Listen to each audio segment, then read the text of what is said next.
myths about financial independence.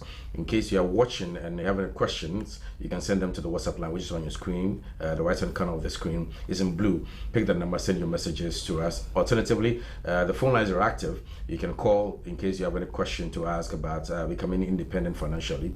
You can give us that call, and then we'll pick it up and then have that conversation with you. All right. So let's take a look at the part where I want to invest, because in all this conversation, without investments, there's no way, there's no two ways about it. It looks like that's the only panacea, sort of.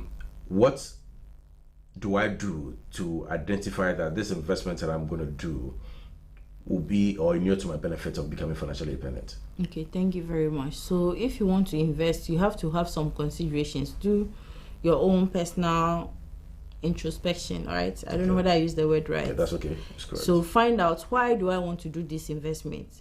What amount of risk can I take in doing? Because every investment is, you are taking a risk, because you are taking the money from yourself and giving it to a company, or giving it to someone. So what amount of money am I willing to lose in the process? Whether I like it or not, there's a risk element. Sure. And then how long do I want to do this? You understand? So you have to do that. So once you establish that, then you can now go and match your answers with a particular. Around this time, should you also think about how much you want to accumulate within a particular period of time? Oh yes. Okay. Yes.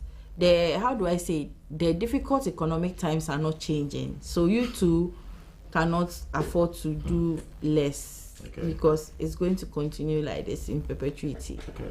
Yes. So you have to ask yourself what you want to do, understanding your own investment objective, your risk profile, investment time horizon, how long you want to invest. Then you choose a company. But in choosing a company, if it is a bank you want to invest with, check if the bank is licensed by Bank of Ghana. If it's a savings and loans company, check if Bank of Ghana has licensed them. If it's microfinance, or you want to do something with a forest bureau, check if Bank of Ghana. But if it's investment banking firms, then you have to check with SEC if they are licensed, and even if they are licensed, are they in good standing? That's last time you mentioned that there's some colors to it, red and gold. Red and gold. Yes. So you have to make sure that the company is licensed, either they are in good standing, and also check in the news if they are in the news for some reason. Sometimes some of they being in the news could be sensational. One person having a bad experience may want to escalate something, but whatever you hear about a company that you are investing with, just investigate and be sure that, is it a problem that is developing? Is it likely that it's going to trickle down to you too as an investor? So you have to be an active investor wherever your money is. I will say, you understand? So you have safety starts with you. Yeah. So you do your due diligence first before. Yes, and as an investor, you shouldn't just be return conscious. You should be safety conscious as well. We think safety first before returns, because at the end of the day, and you think the worst happens, you say, even if I don't get anything, let me just get how much I put in there. It gets to that point for some investors. So those are some of the things we should consider, and then going for products that are promising extremely competitive returns, apart from government of Ghana, government instruments, because the higher the risk, the higher the return. I see. Those are some of the things we need to consider. And let me quickly add here that in your journey to financial independence, you also be careful when you push money into business, doing deals with people, because you need to do your own financial, your own due diligence to be sure this person I'm doing business with, character-wise, is this someone that is trustworthy? Is the person going to fulfill their part of the bargain? Is it possible for you to even get the person, once you're pushing money, have guarantors to be sure that if something goes wrong, you can have your money back? And even if you are setting up a business, it's your own money, all right. If you lose that money, it's affecting your chance of being financially independent. So have you done your own cost benefit analysis before pumping so much money into that particular business venture? Have you done your piloting to see whether you really understand the dynamics of that business before you're putting in money and all that? Don't just get excited. At least have a small business plan and ask yourself genuine questions, as if, even though it's your money, ask yourself as if it's somebody's money you are going to use, so that the seriousness with which you attach to it, you attach the same thing and then protect the money. The interesting thing is that when we are working for our companies, we give our all because we don't want to get into trouble. But when we are doing things for ourselves, we relax because we don't hold ourselves accountable. Okay. So before you even put money into any business, you have to check and make sure that what you are doing won't it create problems for you. Okay. All that. Okay. And then also if you are buying land, properties and all that, also do your due diligence to check the genuineness of it, whether you have the person you are buying from has title, are there any issues, because it's all part of, if you gather the money and go and throw it away, you cannot be financially independent. Commission also to see whether it's in a good place or something like that. Don't buy waterlogged areas and then come and cry foul. Anyway, the phone line, as I said, is active. In case you want to call and ask any questions, please do well to send. Give us that call right now. The number is on your screen. You can call us and ask that question. Also, in case you call and it's not coming through, you can send a message on the WhatsApp line, which is on your screen right now. You can also pick that number and then send your messages to us. In all these, you mentioned with an example of, let's say, the bills and the... Sorry, I think I have a first call. Let me pick that one first. Hello, good morning. Good morning. My name is Prince calling from Tema. Hello, good morning. Yes, I can hear you. Could you raise your voice a little bit? I can hardly hear you. Okay, so my name is Prince calling from Tema. Prince calling from Prince, Tema. okay, please go ahead. Okay, I'm using myself as an example. I earn little above 3,000. I've taken a loan which is making a deduction of 1,500. I have an edu plan as well, which is taking like 210. But my point here is the loan that I took, I was able to manage it well. Like I bought a car out of it. At the same time, I save in an investment out of it. The question here is, I want to do more. So what are some of the investments? I don't want all my food to go into one basket. I'm with Stanbic, which is better. But if I can get any other investments, again, which is beneficial at least, that will be helpful to me. All right. Okay. Thank you, Prince, for calling. You heard him. Yeah. Yes. So, Prince, it's good you are investing. It's really good. It's a necessary condition for wealth creation. So you can, apart from your current company that you're investing with, you could also invest in collective investment schemes. Like I said, it offers a low income earner the opportunity to build wealth through standing orders, direct debits and all that. So you can invest in the Fidelity Fixed Income Trust, EDC Fixed Income Trust. You're already with Stanbic. I know whether it's the cash trust or the money market trust. You could do the Data Bank M Fund, you could do the Republic Unit Trust. I mean, these are all options available, and these are credible players on the market you can invest with. You can also call and then ask any question that you have, or send a WhatsApp message to us, and then we'll look at that. So, one thing that is probably difficult to do is to measure your risk level when it comes to investment. How do you do that? Okay. So sometimes when I meet clients who want to invest, then I ask that, oh, what's your risk appetite? Oh, me, I like taking risk.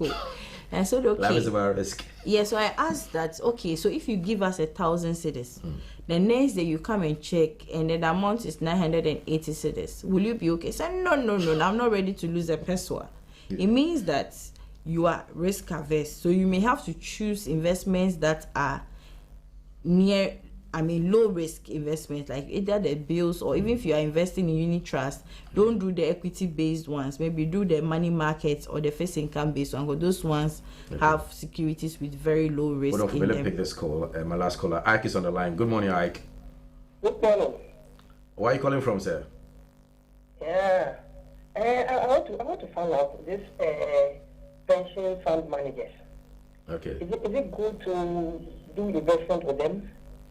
Okay. All right. Thank you for calling, Ike. Okay, so thank you, Ike. Yeah, we have pension fund managers who are also fund managers. So if you have a fund management license, it gives you the opportunity to manage collective investment schemes, high net worth, like design portfolio for high net worth people.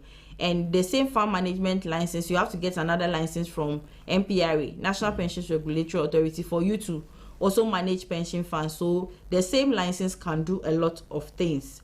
And most pension fund managers, we don't even want to call them pension fund because the fund manager also can manage pensions depending on if they have a SEC license, a MPRA license. So they also have collective investment scheme like Fidelity, where I am, Fidelity Securities. We have a licensed fund manager by SEC and MPRA. So we manage tier 2, tier 3 pensions. And then on the product side, which is the retail side, we have the Fidelity Fixed Income Trust, Money Market Trust, and then Balance Trust. The same with Data Bank. They are pension fund managers, tier 2, tier 3. And they also have product, M-Fund, APAC, and the rest. So they have product that you can buy. Once they are licensed, just be sure that they are licensed. Yeah. And if you have monitored their product over a period of time and you are comfortable with the risk and the returns associated with them, why not? You can invest with them. My time is almost up, but I would like us to wrap it up. And of course, before you go, you tell us about possible reach out in case somebody want to reach out to you also. So in a wrap or in a nutshell, how do we navigate being financially independent? And could there be any a country or a nation? Though you mentioned that in Sub-Saharan Africa, looks like a bit difficult for us. Could there be an opportunity for us to navigate this? Okay, thank you very much. I feel like a financial independence is a destination you have to set for yourself. That if I get this, it means I'm okay. You understand? So at least, if for nothing at all, have a financial target that's okay. Look at your age now. By this age, like your strength has gone down, you won't be able to do the hard work like you are doing now. So set a target that, okay, by the time I'm 50, I want to be able to have this in my account. Then once you have that, it's okay. So maybe I'm 40, so I have 10 years to hit 50. What can I do differently from what I've been doing in the past years to generate income, to be able to meet my target? That's where the side hustle comes in. And then we can also acquire some skills set apart from our original skill set through personal development. That will also give us opportunity to get bigger online courses that we can take, bigger platforms, and all that. So have a personal target, work at it. Remember that any money that you are pushing into investments, you can lose it. So make sure that you are doing it with the right company. And then the product you're investing in is not a volatile product that your heart cannot take the shocks that comes with it. And then if you are buying any landed property, do your investigations, your due diligence very well. Don't be in a rush. And if it's a business, to treat it as if it is someone else's business, not yours, in terms of the seriousness with which we do other people's work. And then our own, because we don't hold ourselves accountable, we don't put so much pressure on ourselves to make sure that we deliver value to ourselves. And then, continuous prayer, solid network, because sometimes you are very good. The only difference between you and what you are likely to have in the next few months is the kind of people you have within your network. So when you have a solid network of friends, people, somebody will one day recommend you for a very big opportunity that will even give you something that you have not had in the past 30 to 40 years, but just one opportunity can give you that. There are people who go into consultancy and one deal, maybe the arrangement fee or something, the commission that comes with it has paid them what they have not had in their entire working life. Whilst you are aiming at becoming financially independent, be open-minded, listen to news, listen to budget statement, because it gives signal as to what is expected to be done within the year, what opportunity exists that you can take advantage of. Network, read, upgrade yourself. If there are opportunities for discussions on how you can make extra money, no matter how comfortable you feel you are, you can just listen in. You never know. Okay, awesome. Yeah. So how do we get in touch with you? Should there be... Okay, so it's skTeye@gmail.com. skTeye @gmail.com. Okay, all right. Yes. Okay, awesome. All right, thank you very much. So those are the forthcoming information regarding you wanting to be financially independent, and Sophia Kafuite honored us with that information and everything else you need to do if you really want to get to that level of saying that, oh yes, I've really made it, or shout, Mama, I've made it, this is where I've gotten to. You can beat your chest and say, yeah, you did it yourself. So yeah, it's about time. There's no time for a better time. So this is the time, the right time to start is now. you better get to it, and then hopefully someday, sometime, you can confidently say that, yeah, you did it, and this is where you are, despite the volatility of the situation and where we are or where we find ourselves as a nation, as a country. All right, so thank you very much for joining us on that conversation. Thank you to those who called and those who sent your messages. We appreciate that. God willing, tomorrow we'll be back here with another Friday edition of Healthy Morning. My name is William Diego Parker. I was here with Stephanie Georgina and the show was produced by Shadrach Abbey. Thanks to the entire production crew. God willing, we'll see you tomorrow. Take care and be good.